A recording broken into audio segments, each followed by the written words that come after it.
y'all, this is Jessica at Casa Magnolia, and I am so excited that you are here today because it is the reveal day for the Summer 2018 Clean Closet Challenge. This challenge is co-hosted by Heidi Sonbel and myself, and we are so excited for you to be a part of it. I hope you enjoy seeing our revealed closets, and I hope you will check out the rest of the playlist that I have linked down below. And if you participated, a great big thank you to you, and I cannot wait to see your video. So let's get started with my reveal.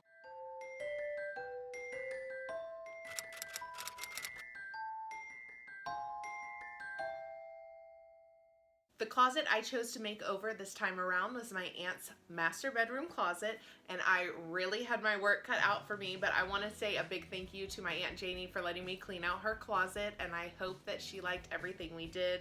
I know she was ecstatic to get some of that stuff out of her closet and have a lot more room. So I'm going to give you a couple of helpful hints and steps of what we did to clean out her closet and show you the before and after, and I hope you like what you see. This is the before of her closet. It's a really good sized master bedroom walk-in closet, and she has used every inch of it, let me tell you guys. But I did notice that things weren't really categorized with where she had them in the closet. Her shoes were in 2 or 3 different spots. Some of her handbags were kind of spread out, and I wanted to make sure that before we put everything back in the closet that we wanted to have a plan of action to make everything as organized as it possibly could be. And she did have a couple of requirements for this closet. So first of all, she's wanting to put her house on the market soon. And for me, that means getting everything up off the floor so that we can make that closet look as big as possible and as clean as possible for showing. The second is that she has a huge collection of t-shirts. Ones from concerts, vacations, ones from the schools that she's taught at, ones from her son's sports that she's keeping, and she made it very clear to me that she wanted to keep all of them. Yes, we are all a family of hoarders. So we made a deal that if she would go through all the t-shirts and really choose the ones that she wanted to keep and some that she could get rid of, that I would find a place to put them in the closet. And her final requirement is that she didn't want to fold clothes. For me, in my closet, I really like to fold my t-shirts, some of my sweaters, and a couple of my pants because I really feel like it takes up less room in the closet. But for her, she was like, I am not having it. I'm not gonna fold clothes. I like to hang everything. So the client gets what she wants, and that's what we're gonna do today. So the first step was to go through everything and see what stays and what goes. We took out everything from her closet, one section at a time, threw it on the bed, and she tried on everything. Well, that's not true. Some of the things we took out had literal dust marks because they had been hanging in that closet for 19 years since she moved in, you guys. So for me, those were like, get rid of it. If it has visible dust marks on the shoulders, it's been in there too long, you haven't worn it, check it. And this is what took up the bulk of our time. I'm gonna be honest with you. See if it fits, see if it's in good quality, do the whole KonMari thing if you want, but really make sure that what you're putting in your closet is either your best, your necessary, or your favorite. So after 7 hours, you heard that right, 7 hours and 9 full garbage bags of clothing that was ready to donate, we were ready to start organizing and putting stuff back in the closet. So after we got everything out of the closet and went through it all, we cleaned the area. Do a good vacuuming, wipe down your baseboards, wipe down your shelves, because I'm sure everything is a little dusty. Even if you do go through your closet a lot, just make sure you're wiping it down because we want to make sure it's nice and clean before we start organizing and putting stuff back in. So the next step for us was to categorize. She had this great open loft area, so I was able to lay everything out on the floor and put them in different categories. We had her blouses, her jeans, her pants, her skirts. We had outerwear, we had sweaters. She loves to wear those long flowy kimono style tops over like a plain t-shirt. So I put those in a separate pile so that we didn't get that kind of confused with her other type of blouses. She is a teacher and she has a ton of t-shirts from school, field day shirts, school spirit shirts. So we wanted to keep those separate from like her weekend wear or her church wear. We kept those school things separate, and it's important to categorize everything so that you know how many categories that you have and you could start to replan how the closet's going to be laid out. So since we had everything categorized, it was at that point that I could rezone the closet. And this was important because the way she had the closet before, she had a ton of t-shirts right as you walked in. But after we went through everything and decided, hey, this is a school t-shirt, this is a memory rock concert t-shirt that I'm never gonna wear again, but I wanna keep it.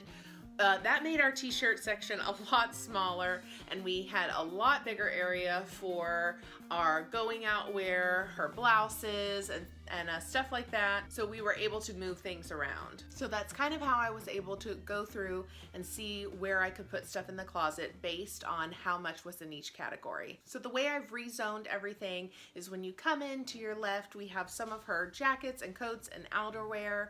Above her shoes, all of her shoes that she's wearing for this season are all together, and then above is where I had some of her out of season shoes and boots, which was nice because before they were in two different places, which is fine, but I wanted to make sure that everything she was going to wear for that season was at least together so she knew what she had and could choose from that. The first thing you see when you come into the closet is her nicer blouses, her kimono style tops, and I had them categorized, and I went ahead and put them in color order.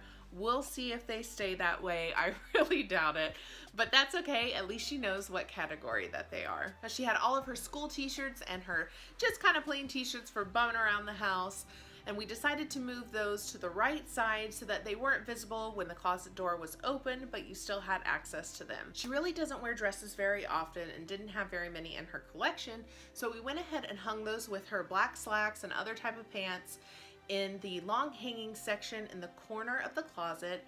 And then I did break the rules once and folded up her jeans in the corner, and we didn't want to overcrowd that space. Because we were able to clear out and consolidate all of the stuff that was on the top shelf of her closet, I had room for 3, and you could probably get a 4th one in there, of these plastic laundry hampers. These hold just a couple of her treasures that she didn't want to get rid of.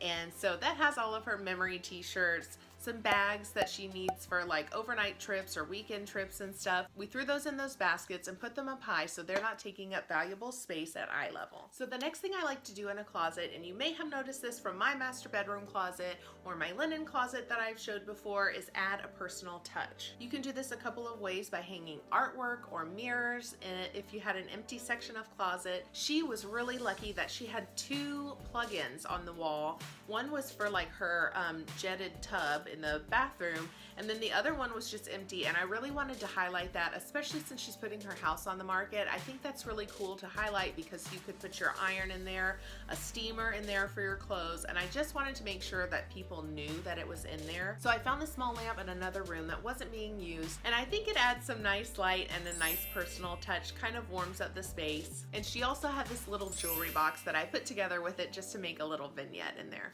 And the last tip I have for you is not to be afraid of negative space. And what I mean by that is that sometimes people will put their clothes in the closet and spread the hangers out till it takes up the whole section of rack. And I just think, especially if you're trying to sell your home like my aunt is, it's good to kind of put those clothes together a little bit closer together so you have some negative space in the closet. Don't be afraid of the empty space. That doesn't mean that you need to go buy more clothes. Enjoy that open space, and it makes your closet look so much lighter and airier and larger. Thanks for watching this video, guys. I hope you enjoyed seeing the before and after of my aunt's master bedroom closet makeover. Thank you again to my Aunt Janie for letting me get my hands on your closet. If you liked this video, please give it a thumbs up, and if you haven't yet subscribed, I hope you will do so you don't miss out on any other videos that I put out.